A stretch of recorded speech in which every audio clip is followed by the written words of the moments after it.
जय अग्रवाल जी मुंबई से। राधे राधे। महाराज जी आपके चरणों में कोटि कोटि प्रणाम। महाराज जी एक ऐसा गुरु मंत्र दीजिए जिससे जाप करने से काया निरोगी रहे, व्यापार में सफलता मिले और किसी के प्रति दुर्व्यवहार ना हो पाए। देखो कोई मिलेगा तो हम खोजेंगे अभी तो। किसका है? प्रभु जी। अच्छा अच्छा, क्योंकि अगर हम कह देते हैं राधा जपो तो आप कहोगे आप ही रोगी हो, और आपका प्रश्न काया निरोगी होनी चाहिए, तो हमारे पास तो राधा ही है सब कुछ, तो आप पहले ही हमारी बात काट दोगे कि हमने कहा निरोगी काया तो तुम्हारी किडनी फेल है। तो राधा नाम तो हमारा जीवन है और किडनी फेल है, और दूसरी क्या मांगा? एक ही जगह हम थोड़ा आपको कमजोर नजर आएंगे कि राधा नाम से हमने किडनी नहीं ठीक की, बीमार बैठे हुए हैं। अगर आप विश्वास करके जपो तो इससे सब ठीक हो जाएगा। नहीं, हाँ, राधा राधा जपो, विश्वास करो, सब ठीक हो जाएगा। शरीर रोग युक्त ना हो ऐसा हम नहीं कहते, पर रोग होने पर भी वो तुम्हें परास्त नहीं करेगा अगर राधा नाम जपोगे, ऐसा हम कहते हैं। और व्यापार बराबर सफलता ही मिलती रहे ऐसा भी हम नहीं कहते, लेकिन असफलता मिलने पर आप निराश नहीं होगे, ये बात समझ लीजिए। और किसी से दुर्व्यवहार तो होगा ही नहीं। जब हृदय में प्रेम होता है तो दुश्मन को भी प्रेम देने का मन होता है। अपने द्वेष देकर ही नहीं सकते, अपने प्यार ही देंगे, क्योंकि हमारे पास प्यार है ही, तो हम प्यार ही बांटेंगे। वो हमें मारेगा, हम उससे प्यार करेंगे, वो हमें गाली देगा, हम उससे प्यार करेंगे, क्योंकि हमारे पास प्यार ही है। तो राधा नाम या राम नाम, कृष्ण नाम, हरि नाम, ये संपूर्ण है। जो नाम जप करता है उसके अंदर ज्ञान, विज्ञान, भक्ति सब कुछ आ जाता है। पर अगर ये कि हमारे शरीर में जुकाम ना हो, बुखार ना हो, ये थोड़ा बहुत हल्की बात है। प्रारब्ध है, उसको भोग लीजिए राधा नाम के बल से, और राधा नाम से भगवत प्राप्ति कीजिए, अखंड ऐश्वर्य सुख प्राप्ति कीजिए। भगवान को प्राप्त कर लेना, अखंड ऐश्वर्य सुख, अखंड आनंद। भगवान को प्राप्त कर लेना, दुख का जहां निशान भी नहीं, ऐसे सुख को प्राप्त करना है। तो हमें लगता है कि ब्रह्मास्त्र का प्रयोग मच्छर मारने के लिए करना ठीक नहीं है। नाम का प्रयोग है, जुकाम बुखार शरीर रोग ये तो चल ही रहा है। स्वस्थ होते तो यही करते, जो बीमार होकर कह रहे हैं वही स्वस्थ होकर करते। बीमार होकर के जो ये कार्य हो रहा है, ये बहुत बड़ी बात श्री जी ने करवा रहे हैं। तो हम ये समझ रहे हैं कि देखो प्रारब्ध भोग आया, पर श्री जी हमें बचाए हुए हैं प्रारब्ध के प्रहार से। ये सेवाएं हो रही, खूब नाम कीर्तन, खूब भगवत चर्चा हो रही, और जीवन कट रहा है बढ़िया। तो हम श्री जी के हवाले अपना जीवन कर दें और नाम जप करें, और जैसे श्री जी हमें रखें वैसे हम रहना पसंद करें, तो बात बढ़िया बन जाएगी। जो ही प्यारो करे सोई मोहि भावे।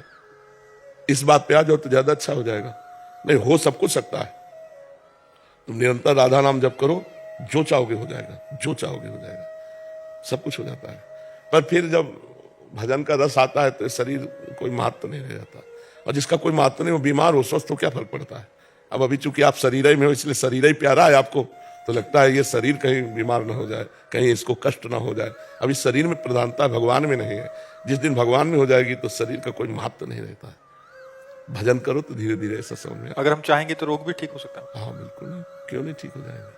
भगवान देखो, रोग पाप का फल होता है, और हमने भजन के द्वारा पाप को नष्ट कर दिया तो रोग खत्म हो जाएगा।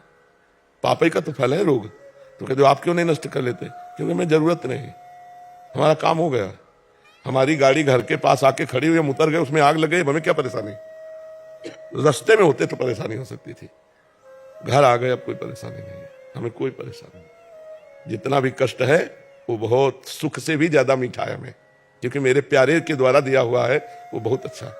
जैसे काकभूषुंड जी से गरुण जी ने कहा कि आपको कौवा की योनि क्यों अच्छी लगी? बोले इससे राम भक्ति उपजी है, इसलिए मुझे जितना आपको गरुण देह प्रिय है उससे भी ज्यादा मुझे काक देह प्रिय है, क्योंकि इससे भगवान की भक्ति उत्पन्न हुई है।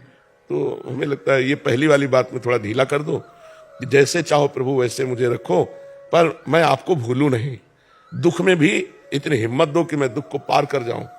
दुख ना दो ऐसा तो ठीक नहीं है। नहीं, दुख ना दो ये तो बहुत कमजोर बात हो जाएगी। यदि आप दुख देना चाहते हो तो दुख दो, पर दुख के सहने की शक्ति दो, और नाम जप दो जिससे आपको भूलूं नहीं। ठीक रहेगा बच्चा? मांगने में थोड़ा सुधार कर लो तो और अच्छी बात हो जाएगी। तो कौन सा नाम प्रिय है आपको? राधे राधे। राधा राधा। महाराज जी, आप जैसे राधा नाम के आशिक हैं, हम राम नाम के आशिक हैं। आपसे परमिट चाह रहा कि आप एक बार बोल लो कि राम नाम। हाँ, उसे हजारों बार बोल चुके हैं, लेकिन अगर आप सुनना चाहते हो तो राम राम जपो, भगवान के नाम में अपार सामर्थ्य है। ठीक है? मेरा छोटा भाई भी है जो भी राम नाम। हाँ बिल्कुल जपो, राम नाम जपो। राधा माधव का शॉर्ट है राम नाम। राधा रा माधव माँ राधा माधव का है राम। एक मेरा मित्र आया हुआ ओम सीताराम जखेरी। हम कह रहे पूरे भारत को कह रहे हो तुम्हारा भाई तुम्हारा मित्र है पूरा भारत जो राम नाम का प्रेमी हो राम नाम जपे, जो कृष्ण नाम का प्रेमी कृष्ण नाम जपे, जो हमारा प्रेमी राधा राधा जपे, हमारा जीवन राधा, हमारा प्राण राधा, हमारा सर्वस्व राधा। समझ रहे प्रभु जी ओम का जाप करना मतलब जब गुरु दे दे मंत्र तब कभी बोलना नहीं और उसके पहले जप मत करना। वैदिक मंत्र है, गुरु से लिया जाता है, गुरु से मिलने के बाद जैसे आप बोल दिए ऐसे कभी बोला नहीं जाता। महाराज जी प्रेम तो आपसे ही है ना। हाँ तो राम राम जपो समझ रहे हो आप? वैदिक मंत्रों को अपने मन से नहीं जपा जाता। वैदिक मंत्र जैसे द्वादशाक्षर मंत्र है, पंचाक्षर मंत्र है, वैदिक मंत्र अपने मन से नहीं जपे जाते। जैसे आप राम नाम अपने मन से जप सकते हो, लेकिन जिनमें प्रणव लगा है, आखिरी में नमः लगा है, ये वैदिक मंत्र है, इनको ऐसे नहीं जपा जाता, इनको गुरु से लेके जपा जाता है। और जब गुरु दे देते हैं तो मुंह से उच्चारण नहीं किया जाता, ऐसे जपा जाता है। हम क्या जप रहे हैं वो उच्चारण नहीं होगा। ये जो लोग ऐसे हल्ला मचाते रहते हैं ना, वो मंत्र का भाव नहीं समझ पा रहे हैं, इसलिए ऐसा करते हैं। मंत्र को माइक से नहीं कहा जाता है। शिव पुराण में पढ़ के देखो इस मंत्र को कैसे दिया जाता है। गुरु मंत्र चद्दर उड़ा के घंटा शंख बजा के कि कोई जान ना पावे, और आप ऐसे जैसे बोल दिए ऐसे नहीं बोला जाता। गुरु से किसी से मंत्र लो, खूब जप करो, और जब तक गुरु मंत्र न मिले तब तक साम सदाशिव जपो। क्या? हाँ, साम माने होता अम्बा भगवती दुर्गा, और सदाशिव साम सदाशिव साम सदाशिव साम सदाशिव।